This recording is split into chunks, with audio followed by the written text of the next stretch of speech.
From the East and the West, you've heard others, but now you've tuned into the best. This is a Prime Wave Media production.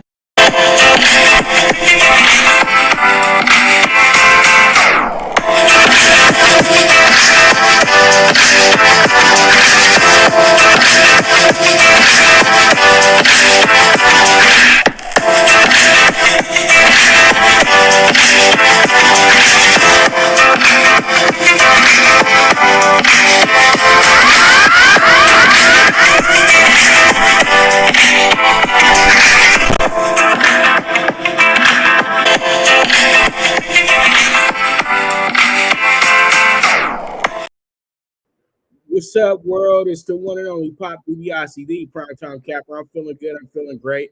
And it is time for the premier sports betting show, the PrimeTime Angles.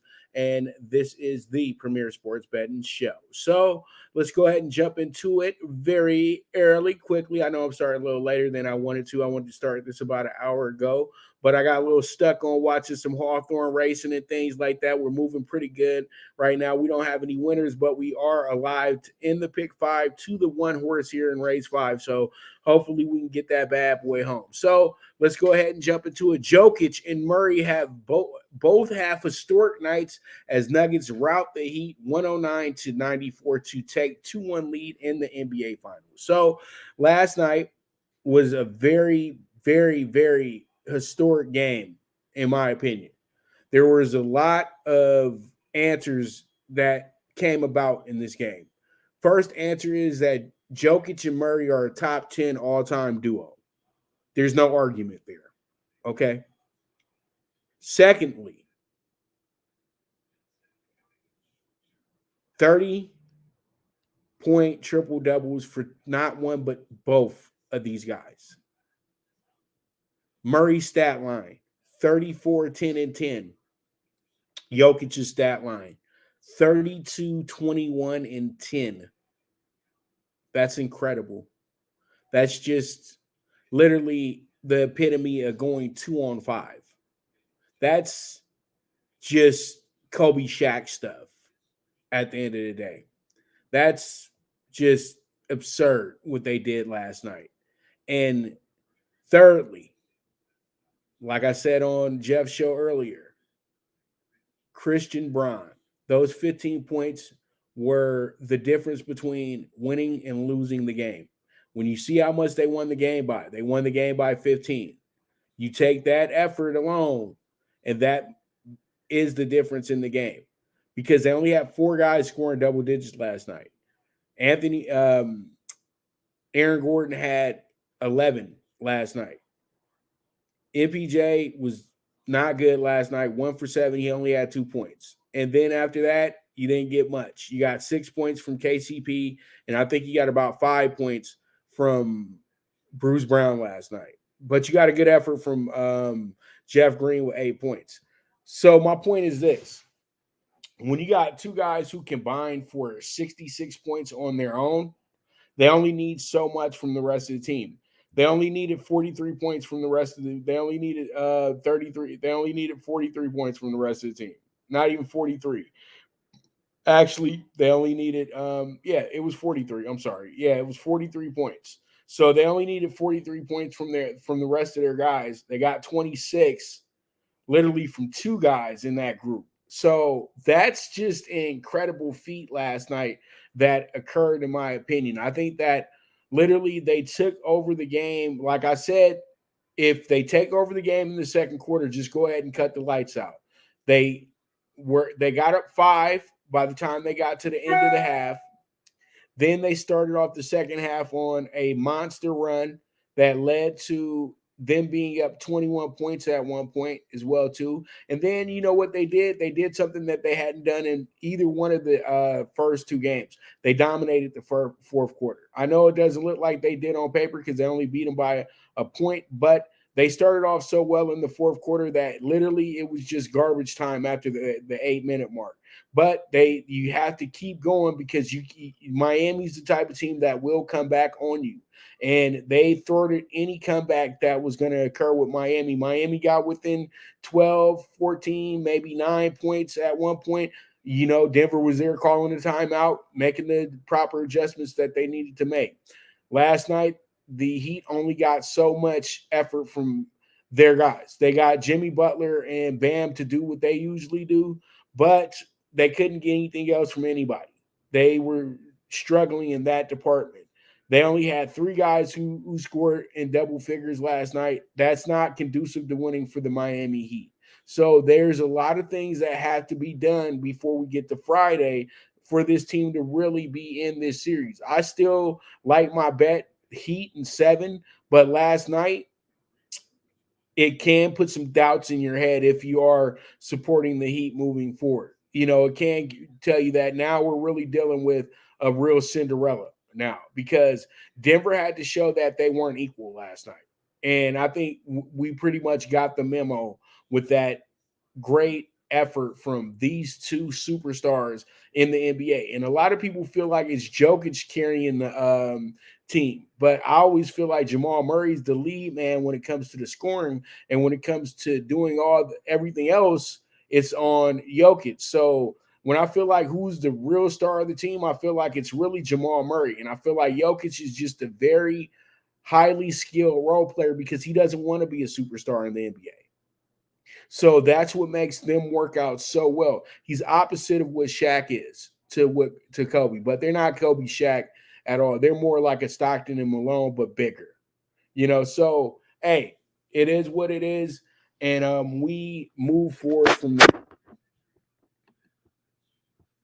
Let's go ahead and jump into our next topic, which is going to be the Magic looking to find the final piece of their youth movement. The Magic have picks at number 5, and they got picks at they have a pick at, I think, number 6 actually, and they have a pick at 11. So they've done their due diligence on getting themselves multiple lottery picks this year. So that's really good because they gave up really good players to get this situation that they're in right now. And, it was the smartest thing that you could do for a team that's actually rebuilding their franchise. So, when I look at this team and I say to myself that, this team is not too far away from being a really good team in the NBA. They got Paolo Banchero, who was a guy that literally was a walking double-double all season. He did a lot of things that rookies usually don't do once they come into the NBA, but he had all opportunity to do it. He was the number 1 pick in the draft, and he played for a team that needed him to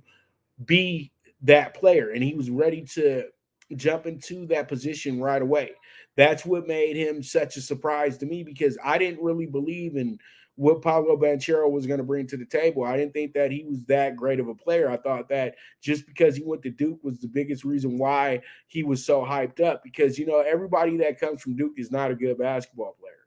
Literally, it's really hard for a Duke guy to really hit hard in the league, especially when they leave after being a freshman. And Paolo Banchero ended all those quells and all those arguments and everything like that with the monster rookie season. Even though I felt like he wasn't the best rookie in the NBA, he was the rookie with the best stats in the NBA. I felt like Jabari Smith was actually took that title home, as Jabari Smith Jr. actually took that title home as the best rookie this season, because he was very ready for the moment. But I felt like Paolo Banchero played up to where he was selected at. And he's going to be the leader of this youth movement with Cole Anthony as well. Now, they're not getting what they expected out of Suggs. Suggs is still a bench player, and he was a top 10 pick just a few years ago. So, the Magic know that they have assets that they can move, and they have a lot of young players there as well. They are in the league of building with the puppies. You know what I mean? They don't really have a significant vet on the team yet, but they can probably acquire one with a good trade in the draft if they want to do it, because they do have the firepower to get a big name, because they have multiple picks, and they do have guys that are seen as players that can be really good if they get on better situations. But when you have the situation that the Magic have, you're in a perfect balance, in my opinion. I think that they're very close to being the team that they envisioned themselves being. And this is the right way to go in a market like Orlando, where you have it more of a family community type market that will get behind this team if they show some life of being a really good team. So the front office at Orlando gets it. They have to get back to the same mentality that they had when they were able to acquire Shaq. They got Shaq, and they already had Dennis Scott, and they already had Nick Anderson as well too. Two very good players that were part of their first round picks the years prior to that. And then they add in Penny Hardaway, who was the top point guard coming out of college the next season, and a great trade for Chris Webber because they were able to be in the top. They were able to have back-to-back top picks, even though the second time around with the top pick, they literally kind of were selected on a ho-hum situation. They weren't supposed to even really get that pick because they were good enough to make the playoffs. They had just missed the playoffs by a few games. So they were the, kind of throw in 13th team, but they were able to find themselves with the number one pick in the draft 2 years in a row. And they were able to build an instant winner there as well with that group. And within a 3-year range, that team was already in the NBA Finals. So, those are the things that you look at and you say, okay, we are in the same type of mentality here for this group. Even though Paolo Banchero isn't a Shaquille O'Neal type, he is a guy, though, that has made his impact on the game, and he gets a lot of respect all around the league because he plays big-time basketball when it's time to play big-time basketball. So, with that, there's a lot of things that I like with Orlando moving forward, and they're in a division where it's very winnable year in and year out. So we'll see how it goes. This should be a good group, and yeah, we'll move forward from there. Let's go ahead and talk about our next topic, and that's going to be the Rockets looking to possibly deal their pick for a high-end vet. Now, you do have a Rockets team that has a lot of talent, young talent, but they're very immature at the same time too. These guys do a lot of hanging out. That's the whole thing. And they have a mentality that they're just happy to be in the NBA. And that shows up a lot in a lot of their games. But when they play with full 100% effort and they're very motivated, this team is really, really good and really exciting. Michael Porter Jr., very good. Not Michael Porter Jr., Kevin Porter Jr., very good basketball player. Went to USC, had some issues in Cleveland before he came to Houston. He got to Houston. Houston was the perfect place for him because it just was not a good fit for him in Cleveland because he was going through a real mental issue due to the death of his father. And then you also have Jalen Green, number one pick in the draft, very, very highly skilled player who can score from anywhere. And then you got a guy I'm very, very excited about, Jabari Smith. Jabari Smith reminds me a little bit of a young T-Mac. I know this sounds really crazy right now, but he has the size, he has the skills, and he has the attitude that it takes to be a star in the NBA. And not just a regular star in the NBA, but a superstar in the NBA. I feel like if he can take the next step in his career, the Rockets will be something to reckon with next season. But there's a guy in this group that really does set himself apart from a lot of players in the NBA, and he's their version of Jokic, and that's going to be Sagan. Sagan is a really good fundamental basketball player that can really take over games whenever he feels like it. And if you're not going to take him seriously, he's going to make you take him seriously. This guy gave the Lakers fits when I saw them play the Lakers this season. And I thought that he was a hell of a player. He can go inside, he can go outside, he locks it up on the defensive end. It's just that if you had a vet here, they could do a lot of great things. Kenyon Martin, great athlete, can give you those rim raising dunks that bring the house down. So they have a starting five in place that is just a very good group, but one of them got to go. And you ask yourself, who's the one that has to go? Because I say one of them has to go because you need to have a veteran here. You need to have somebody here that's going to keep you guys in line and keep you guys with the mentality that winning is everything in the NBA. And it's not about just showing up for the game. It's about winning the game. You know what I mean?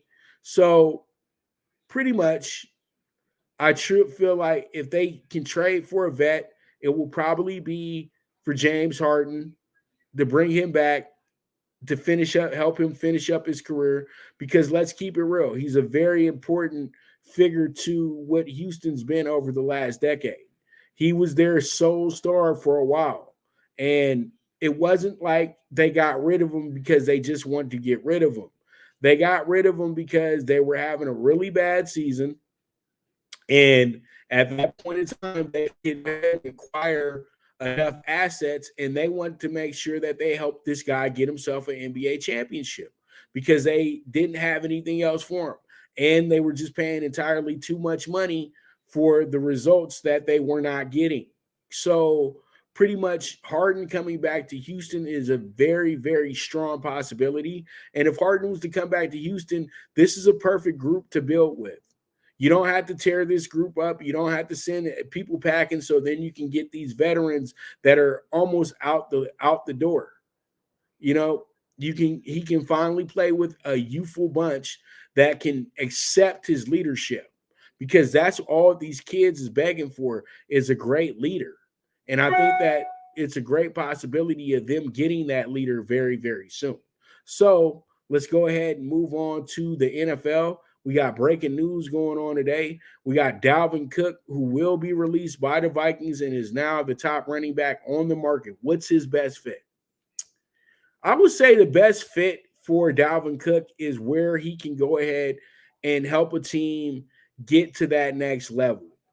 And I would say he needs to go to a team that's a playoff team, that has a playoff mentality. You can't take two steps back and go play for somebody like the Texans, or go play for somebody like, say, I'm trying to think, the Arizona Cardinals. You can't take two steps back in this moment. They said right now he has Denver as a possibility. It was a team that was very high on trying to get him trade wise, and we all know that Miami, that's the worst secret in football. Miami's been trying to get the guy for I don't know how long. You know, Miami's been trying to get the guy all summer. They haven't been able to do that because they just did not want to give up the assets, and you know that they got in some trouble because what happened with the actual them actually tampering with a certain situation as well too. So there's a lot of things that, you know, Miami has that Dalvin Cook wants. He grew up in Florida. He went to Florida State, and pretty much that beautiful weather and no state tax. And he could be the missing piece to this team being either a fringe playoff team or a possible candidate for the AFC Championship this year, because Miami has the defense to stick with anybody. Their biggest question is this: will their quarterback be healthy? And do they have a good enough backup if their quarterback gets hurt? Now, for you not to worry so much about the quarterback, if you have an efficient running game, then that can go ahead and balance you out. And that's exactly what the Miami Dolphins need. The Dolphins need a balanced playbook. They need it to where they have a guy to where they can hand him the ball 20 to 25 times, eat up as much clock as possible in these tough AFC East games, especially when the weather gets colder and they got to go to New York. They got to go to New England. They got to go to Buffalo. And they'll have the running back in place that they can lean on, that can go ahead and help them ice away a 13-10 game. You know, that stuff that helps you win in the NFL. You know, those things. Not just the idea of you know, having this great running back and he can have himself a bunch of highlight reels in Miami. No, you're actually coming up on a possible Ricky Williams type in Dalvin Cook. He can become the centerpiece to your whole offense and make life a lot easier for Tua. And then you guys don't risk the same risk that you had going into this season with, Tua being a possible,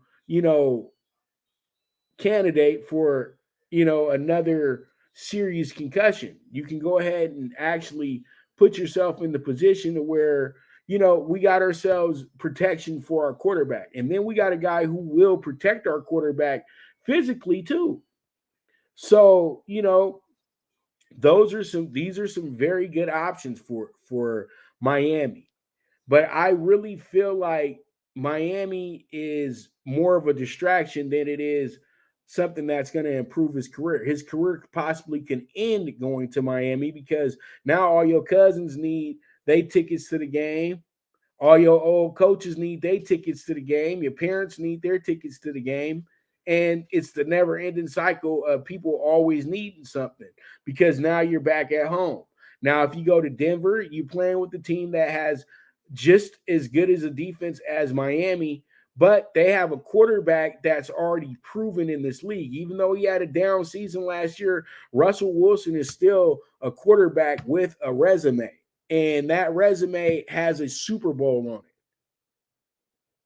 Russell Wilson has never missed the playoffs that much. He missed the playoffs the last 2 years. In his career before that, he hadn't missed the playoffs at all. But he's been hurt in those last 2 seasons as well. If you're able to get a healthy Russell Wilson and you're able to get Dalvin Cook to play 80%, 90% of the season, Denver puts themselves in position to win the AFC West because they have the defense. They have the best defense in the division, hands down.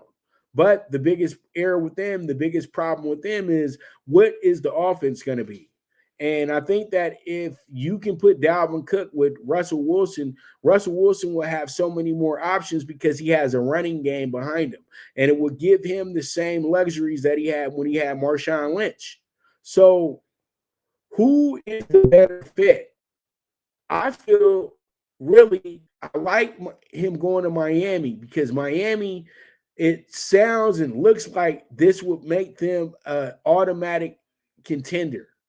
But when you look at it, if he wants to be coached up the right way, accordingly, he's going to go to Denver and go be with Sean Payton. And he's going to go be with Russell Wilson, a veteran quarterback. And then he can go ahead and take it easy in this Denver community as well, too.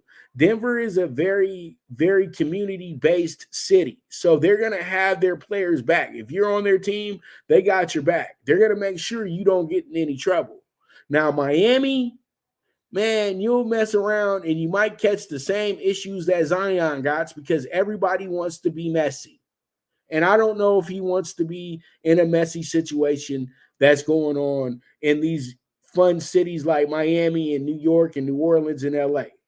So I think that the best choice will possibly be the Denver Broncos. But here's a third team that you can go ahead and factor in. That third team is going to be, for me, would be, believe it or not, crazy, crazy thoughts. I would say the Baltimore Ravens. They're a really good squad, and he would probably go there on a cheap deal to go play with Lamar because they're very run heavy. They got the best running offensive line in the league pretty much. And that could be something that's going to be very, very vital towards him having a longer career. So Dalvin Cook is a very hot commodity, in my opinion. And whoever he goes to is an instant upgrade in their running back room as well, too. But you can't put him anywhere where you got a running back that you have some good faith in. You know what I mean? So with that, we're going to go ahead and wrap it up on that topic. I can talk about it all day long, but we only got so much time to go on the show, and I got another show at 4:00 with Mike Abadir today. So I got to make sure that I'm kind of speeding up a little bit. So we got baseball to talk about next. We got the Blue Crew Daily. Dodgers already won 6-0, but we'll talk about last night's game and today's game. And then I got some games for you for the MLB Thursday night. And then after another quick break, we'll have Talkin Tickets. So you guys stay tuned. This is the premier sports betting show, the PrimeTime Angles, with the one and only Pop DiBiase, the PrimeTime Capper, and I'll be right back at you. Good News Only Racing Club, led by the legendary Doug O'Neill, the trainer of 2 Kentucky Derby winners and I'll Have Another and Nyquist. Also trained 2-time Breeders' Cup champ Golden Sense, who are just a part of a long list of thoroughbred champions trained by Doug O'Neill. The Good News Only Racing Club has a young core of horses to look out for in Dennis's Celery, Irish Heatwave, and Notre Dame, just to name a few. Win the day every day with the Good News Only Racing Club, a proud sponsor of the NFL Bet Exchange. From the East and the West, you've heard others, but now you've tuned into the best. This is a Prime Wave Media production.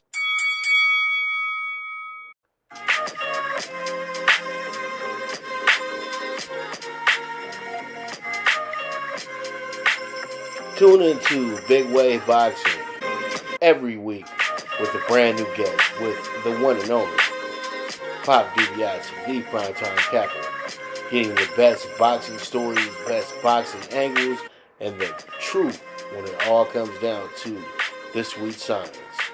Tune in to Big Wave Boxing on the Prime Wave Media channel on YouTube.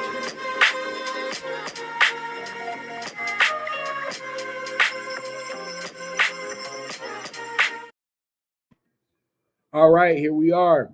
And before I get into the baseball, you guys go ahead and check out our new sponsor, pickyuraction.com. If you need a sports book, man, you know you need a sports book if you're watching the show. This ain't no First Take. This ain't no pardon the interruption. This is a gambling show, first and foremost. You guys know that, the premier sports betting show. So if you need a sports book, hit up pickyuraction.com. You guys go ahead and do this. Once you sign up, deposit, all that good stuff, they'll match up to $1,000. That means they'll match you. So you put up 500, they'll match the 500 for you. Put up 6, they'll match the 6. So on and so on until you hit the cap of $1,000. They will go ahead and match deposit 100%. Also, they do pay out daily. Okay. They pay out daily if you request to be paid out. Okay. So if you hit your big $500 parlay, they'll send you your money. Okay. And then also, since we are in business, I have also went ahead and said that I'll go ahead and give any prospective players, people that sign up, the access to my exclusive bets that are only for my clients that pay for these bets, and they will be, I'll get you a whole month and you'll be a member of the Primetime Sports Investors, and you'll be able to get access to all my premiums, all my client dog bets, and all my, just my whole group that I send out daily, which is about 4 plays that has a premium. So you guys would be a part of that. So I'm giving you bets to run with as well too. So you really can't pass up a great deal like this. So once again, check it on out. Pickyuraction.com. You guys can be paid out. Cash App, Venmo, Zelle, and this is daily. This is something that, we were begging for 10 years ago. You know what I mean? 5 years ago. Now you guys are able to get the money right away. So now it's just as good as being in Vegas. So with that, you guys check them on out. Pickyuraction.com. And it's been a good little partnership here. This is a good book. They're on the way up, and they'll be very, very happy to help you with any questions that you may have as well, too. And just remember, this is disclaimer. I am merely promoting this book because we went ahead and made it ourselves a deal. But I'm not in any facet or form a part of the operations of this book. So let's just make that clear. So if there's any confusion or any issues that you do have when you sign up, you have to call their customer service and you have to go over it with them. Pop is not a part of that part of it, okay? So with that, let's go ahead and move forward and talk about Blue Crew Daily. We have ourselves the Dodgers coming in here suffering Deja Vu last night after another big lead is blown that led to a loss. But they won 6-0 today to avoid the sweep by the Reds. And the Reds, you know what? I'll keep it real. The Reds just had themselves a great time with their great prospect that they just brought up. Della Torre was absolutely a gem. Abby is a gem. It's just that simple. It's just that simple. You know what I mean? And the guy hit a triple. The guy hit a home run. The home run he hit was 458 feet. If you would have saw the excitement of the guy who caught the ball, it wasn't the excitement that he caught a home run ball. It was the excitement that he caught the home run ball of a very high value prospect. But that was a fan that's a young Reds fan that's dealt with nothing but losing his whole life. So the excitement of knowing that you got a gem of a player that can change the whole fortunes of your franchise is incredible. And I think that it was a big moment for the MLB to show that the young stars that are coming into the league are special. These are really good players. And I feel like he made the difference in 2 of the games that were that the Reds won. He was able to keep things going. He hit that triple, and he keeps everybody else excited to get back up at bat and top what he just did. And pretty much last night was the essence of what's coming. Benson, their very good right fielder, who's a call-up from a few weeks ago, hits his first ever home run, which winds up being a 2-run walk-off. And that was incredible because when he came to home plate, he couldn't even make it to home plate. They was tearing his jersey off. And the kid, I just said to myself, it was hats off. I just said to myself, great moment. Awesome moment. That was incredible. That's something that we all can look up to, truly. And I just thought that was a beautiful moment. I thought that was a beautiful situation for this Reds team. Now, let's get down to me getting all over the Dodgers case. The Dodgers have no closer right now. Let's just keep it real. This closer by committee situation isn't going to work. So they're going to have to figure out who the closer is going to be. Ferguson is decent. He's okay. He's all right. I think that he had somewhat of a tired arm. That's why he ran into trouble the other night. But last night was a little unexplainable because what happened was that Syndergaard had a 6-2 lead and literally gave that lead up the moment that you got the lead. He winds up giving up 4 runs in the third, fourth inning, and the Dodgers don't score for the rest of the game. Then the Reds hit a walk-off. So I felt like what happened there was that you had a pitcher out there that was a little too fresh, and it wound up being to where it was a lot of damage that was done in that spot last night because, once again, you don't have a closer. And that's what you need most is a closer in this league. You need an ace in this league, and you need a closer. And you need a great middle relief pitcher, a stopper, as they like to call him. So the Dodgers need to fix that, and they need to fix it ASAP. And these are good things because you want to have these mistakes. You want to have these pitfalls in the road to show that you're not a perfect team. You got to have something to chase as well, too. Arizona's doing a great job of keeping the Dodgers on their heels. The Dodgers aren't running away with the West. That's a good thing for the Dodgers because it lets them know that it's not easy anymore.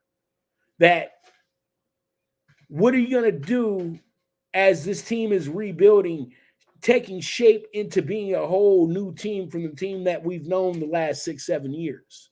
That's the biggest thing about the Dodgers at this point. And the Dodgers are making all the vast improvements that you got to make, but it's tough when you got all your key figures getting hurt, especially in the pitching department. You know, Grady Hall hasn't been the same since coming back from injury. You're still waiting on Trainer, who's more worried about the Pride night than actually rehabbing and coming back and playing actual good baseball. Andre Jackson wound up not being that good. He's probably going to be somebody that's going to be a part of some type of trade that the Dodgers make on the road in the coming weeks. And so you do have a lot of things that you say, okay, man, we got to be better. Thor is kind of a disappointment. It's not kind of, he is a disappointment because they've wound up getting him runs, but he still figures out ways to still blow the game.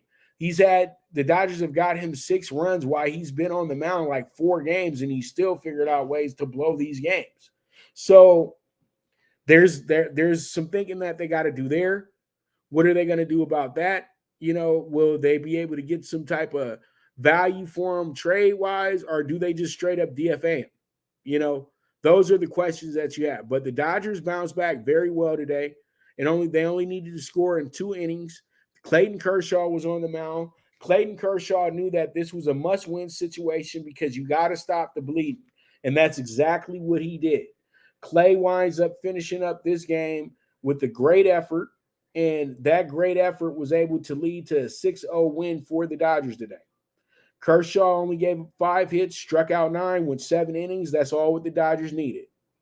Their last 2 starters couldn't even get past the 5th inning. So this was a good sign for the Dodgers moving forward into the series this weekend with the Phillies. So we'll see how it goes. We'll see how it shakes out. But that's your Blue Crew Daily. That's your Dodger report for today. And tomorrow we'll go ahead and break down the weekend series with the Phillies that's upcoming.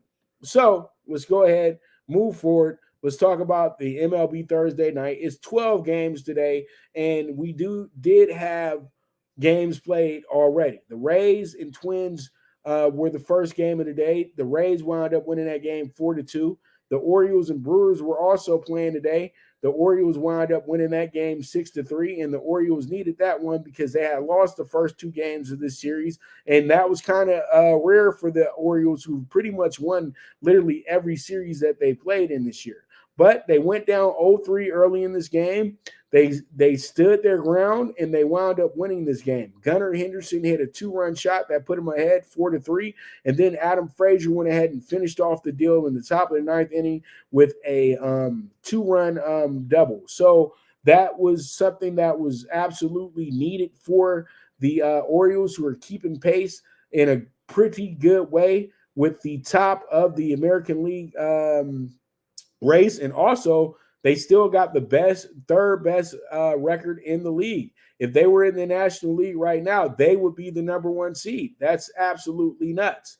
And the Dodgers are sitting a game and a half behind Arizona now, and you have the Orioles, who are now sitting 6.5 games behind Tampa Bay, but Tampa Bay starting to show some cracks in the armor. Even though they won their last 7 out of 10, they're about to have a really tough schedule upcoming in the next few weeks. So this is a lot of fun in baseball right now. So, you know, right now, I think all of us just need to enjoy the show as it goes, especially with the way that the National League is not separating. You know what I mean? At the top, they're good, but in the middle, they're all just so far behind from each other. So we'll see how it goes, but let's go ahead and talk about the first game. This is going to be game 2 because we got game 1 going right now. White Sox, Yankees. White Sox coming in here 27-35. The Yankees are 36-26. I'm looking at the situation now. You have a pretty under the radar pitching matchup. Damn, and the Rockies were up 4-0. They go ahead and they smoked the game for me again. They're 4-1. They're my client dog better today, and they're just I just can't believe they're just really just keep doing this to me, man. They get a lead, then they blow the lead. So, you know, I don't know, man. I just don't know. So pretty much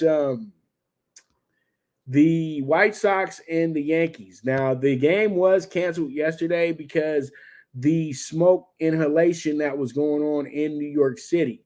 Now, pretty much that messed up my morning because actually my noon. I was looking so forward to betting Belmont today because, it's Belmont Stakes week. So pretty much I wound up having to settle for Hawthorne today. So pretty much thank you for being on fire, Canada.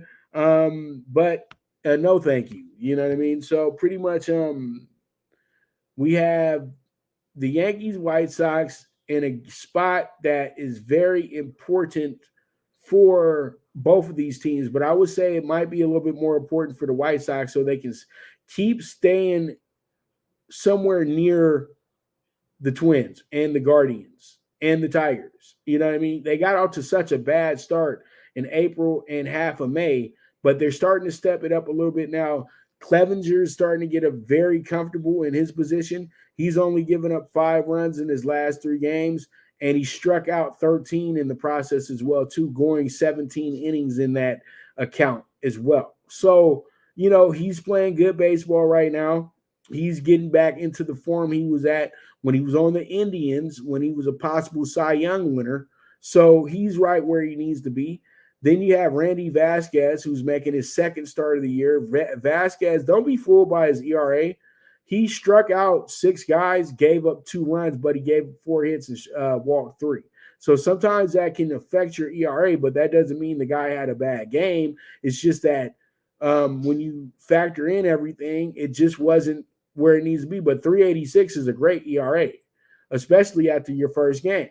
So Randy Vasquez comes into this one with the idea of being much better today. So this is going to be a really good game, and I see this game actually going under because it's a double hitter, and this is going to be the second of a double hitter. And with the way the air quality is working today, I know that these teams are just going to want to get off the field as soon as possible. So hitting is going to be a little aggressive. They'll be going after the first pitch they see, and usually sometimes when that happens in a double hitter, it usually winds up being a quick game, and it finishes up 2-1 or something like that. So we'll see how it goes. We'll see how it shakes out, but I do like the under in that spot. All right, let's go ahead and move on to our next game, which I see as our dog of the day. This is going to be the Red Sox and the Guardians. The Red Sox and the Guardians is a very good matchup because you have 2 teams here that are chasing the playoffs as well. You got Boston, who's 31-31, sitting in last place in the toughest division in all of baseball. So you have that working out for you in that accord. And I feel like what happens in this situation right now is that you have a team in the Red Sox that are looking to start a nice little run. And then you have the Indians who are right where they want to be. They beat the Twins 2 out of 3 this weekend. So that gave them some good mojo going into this week. They've won their last 3 out of 4. That was really good for this team because they wound up splitting with Minnesota. They wound up splitting both those games with Minnesota, gaining a little bit of ground, and they've won their last 3 out of 4, like I said, and they are looking to get themselves back to where they were at last season, atop of the AL Central. And they had a slow start last year, found themselves in position, and won the Central going away by like 9 games. They're only 2 games back right now. This is the closest race in baseball once you go ahead and get rid of the Kansas City. But between these 4 teams, it's only a 3.5 game lead in all for Minnesota when you look back at where the White Sox are at right now. So this is a huge game for the Guardians, but it's a bigger game, in my opinion, for the Red Sox because they got to get going.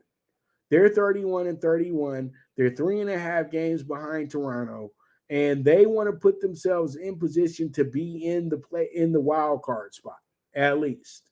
So I feel like today they go in here and surprise everybody and get themselves a nice victory here. Yes, they did lose the game yesterday as well, But I feel like, this Boston team has it in them to get themselves a good win today and actually win this series. So I'm taking them with the plus 125 money line as my primetime dog bet of the day. So there it is. There it is. We move forward from there. All right, we got ourselves the Cubs and the Angels and the nightcap. The final game of the night starts at 6:40.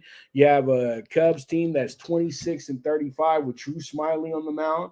Reed Detmers is going to be on the mound for the 33-30 Angels. The Angels are playing under the radar, sneaky good baseball right now. They've won their last 3 games in a row. They also went ahead and had a pretty good end to May as well, too. But, they started off the top of the month, losing the first 3 games to the Astros, came back around, beat the Astros Sunday, then had the day off, beat the Cubs twice in a row, and they've been able to score a good amount of runs in those spots as well, too. They find themselves leading in the series 13-6 when it comes to run differential. So they've stepped it up. And today they got probably their third best starter going today, and Reed Detmers going against a very decent Drew Smiley. So what I see in this game today is more of a game where you're going to have a lot of hitting going on. So I'm going to go ahead and take the over in this spot. This is a good game, though, for the Angels to build on, because if the Angels win this game, they find themselves in position getting closer to the goal. And right now they're in third place. They're 3.5 games behind Houston. They're 8 games behind Texas. And I think that we all know that Texas is eventually going to get caught. Texas is good. I got Texas probably going to the playoffs this year. But I think that they're going to get caught. I don't think that they win the West, even though I like them and I picked them early on in the year as another wild card, dark horse team that can really go ahead and stretch out things a bit.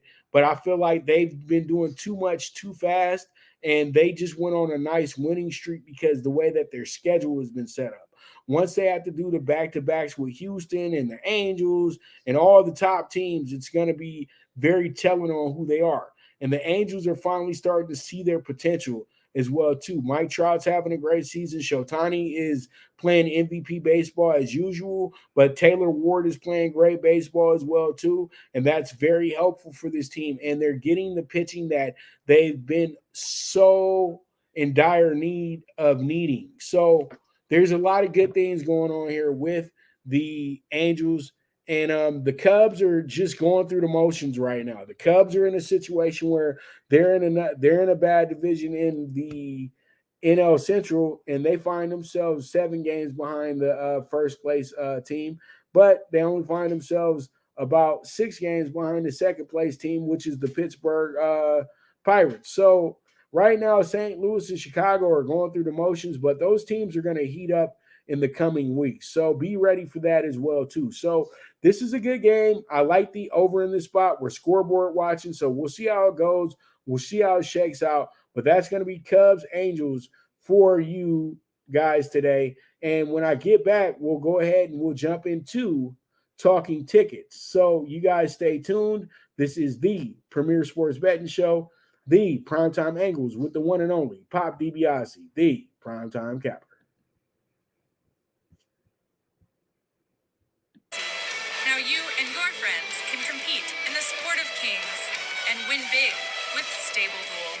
Get the app, pick your horses, and get in on the thrill of horse racing with daily games competing against other players.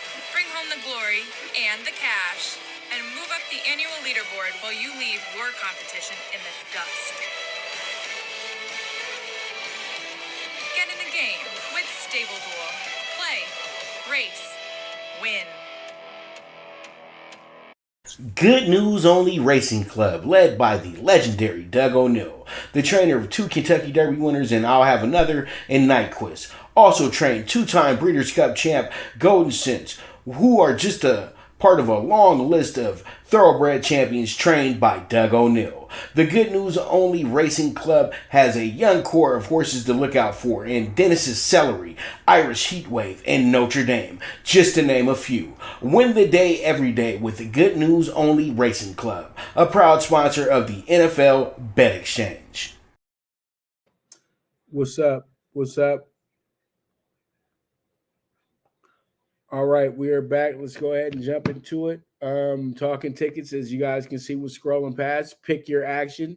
Sign up with them today. Become an exclusive member of PTSI for a month and reap the benefits real quick. Also, you'll get a discounted rate as well, too, if you do want to move forward and stay with the team as well. Also, you get daily payouts as well, too, via your Cash App, your Zelle, or your Venmo. So, you got a lot of options here. So pretty much let's go and see what we can do. Give them a shot. Pick your action. Very good. But you got to use my promo code, POPNEW, okay? Use the promo code POPNEW. Confirm this for me. Now you got a month with me, and then you get to start being able to cash tickets almost immediately. You know what I mean? So you go ahead and you hit that big $1,200 parlay. You can go ahead and cash it out the next day. So let's go ahead and jump into talking tickets. Let's see what this is all about. And up first, we have ourselves the WNBA. We only got one game in the WNBA, so I'm going to go ahead and put all three bets on this game. It's going to be the Sun plus 165 money line, dog bet, and then we got the over 83 first half. That should be a good one as well, too. We got the plus 1.5 Sun first quarter. All right, let's go ahead and move forward. Let's look at the MLB PrimeTime PK4. This is going to be a 15-1 ticket. The under 8.5 is the White Sox and the Yankees today. You got the Red Sox money line plus 125. Also, I got the Mets today with Verlander as a plus 150 dog today. I would say that that's a lot of good value there, but I'm going to go ahead and pay the insurance money just in case they lose by one. So I'm going to take the plus 1.5 on the Mets, and then we got the over 9 with the Cubs and the Angels, and there goes a 15-1 MLB PrimeTime PK4. So with that, that's going to be our show for today. I thank you guys very much for tuning in. You guys are the absolute best. And with that, as I always say, bet with your head, not with your heart. The movement is moving. And this is the premier sports betting show, the PrimeTime Angles. And I am gone.